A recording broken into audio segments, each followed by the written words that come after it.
بسم اللہ الرحمن الرحیم۔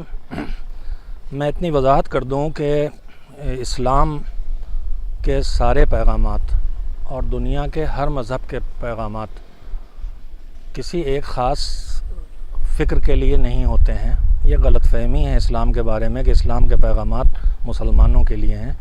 اسلام اصل میں ایک نظام زندگی ہے اور ہر انسان کے لیے ہے۔ اب جو اسے ایکسیپٹ کر لے گا وہ مسلمان کہلائے گا، ایکسیپٹ نہیں کرے گا مسلمان نہیں کہلائے گا۔ لیکن اسلام کا نظام اور جو انسانیت ہے اور وہ سب کے لیے ہے۔ مولائے کائنات امیر المومنین حضرت علی بن ابی طالب علیہ السلام بھی اسی نظام کا ایک حصہ ہیں، اور ان کی زندگی کا بھی ہر پیغام ساری انسانیت کا بلکہ ساری مخلوق کے لیے ہے۔ اسلامی نظام میں خود عدالت ایک ایسا بنیادی عنصر ہے کہ اللہ کو جو ہم مانتے ہیں، یعنی جو خالق ہے ہمارا پیدا کرنے والا، اس کی بھی اہم ترین صفات میں سے ایک عدل ہے، یعنی اس کے یہاں ناانصافی نہیں ہے، کسی چیز کو اس کی جگہ نہ ملے، یہ نہیں ہو سکتا۔ مولا علی چونکہ نمائندے ہیں، لہذا ان کی حکومت جو ظاہری طور پر 3-4 سال رہی ہے، اس میں خصوصیت سے عدالت کا نظام قائم ہے، بلکہ بعض تاریخ دانوں نے لکھا ہے کہ علی اپنی عدالت کی تلوار کے ہاتھوں شہید ہوئے۔ دنیا ظلم کے ہاتھوں ماری جاتی ہے، لیکن علی کو دنیا کے ان کے دشمنوں نے جو ظلم کا نظام پھیلانا چاہتے تھے، ان کی عدالت کو ذریعہ بنایا۔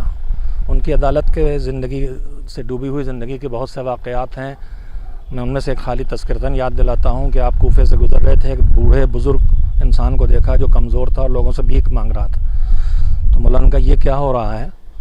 تو کسی نے کہا کہ یہ مسلم نہیں ہے، غیر مسلم ہے، اور گویا صفائی دی کہ مطلب بھیک مانگ رہا ہے تو مسلم نہیں ہے، تو اس میں کون سی بری بات ہے؟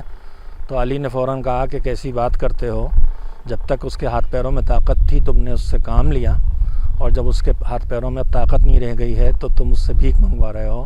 اور فوراً حکم دیا کہ اس کے لیے دولت حکومت کے خزانے سے خرچ معین کیا جائے۔ اس طرح کے واقعات سے زندگی بھری ہوئی ہے۔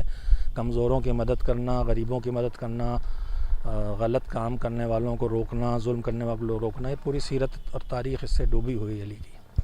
اگر پورے نظام اسلامی کو دیکھا جائے تو جنگ کے میدان کے قوانین ہیں، آج بالکل ان کو الٹ دیا گیا، اسلام کے نام پہ پیش کیا جا رہا ہے، وہ سب خلاف اسلام ہے۔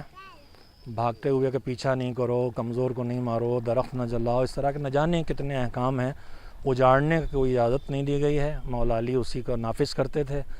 اور میں ابھی جو مجلس پڑھ رہا تھا اس میں میں نے خصوصیت سے تذکرہ کیا ہے کہ جنگ صفین میں پانی کے ذخیرے پر امیر شام کے لشکر کا قبضہ ہو گیا تھا، انہوں نے علی کے لشکر پہ پانی روک دیا تھا، لیکن جب ان سے چھینا علی کے لشکر نے اور امیر شام کے لشکر میں بے چینی پیدا ہوئی کہ اب ہم پیاسے مارے جائیں گے، تو امیر شام نے کہا نہیں پریشان نہ ہو، یہ علی ہیں، یہ پانی نہیں بند کریں گے۔ تو دشمن پر بھی پانی نہیں بند کیا، یہ ان کی سیرت کا ایک نمونہ ہے۔ اور عدالت کہیں نہیں چھوڑی، چاہے دشمن ہو، چاہے دوست ہو، چاہے میدان جنگ ہو، چاہے بازار ہو۔ اس لیے کہ سارے انسانوں کے لیے یہ لوگ پیغام لے کے آئے تھے۔ اگر وہ نظام قائم ہو جاتا اور وہ نظام باقی ہوتا تو آج یہ زمین ظلم سے خالی ہوتی، انصاف کی حکومت قائم ہوتی۔ اس لیے عدل کا نظام قائم کرنے والے اگر مارے جائیں گے تو وہ مصیبت سارے انسانوں کی مصیبت ہے، وہ صرف مسلمانوں کی مصیبت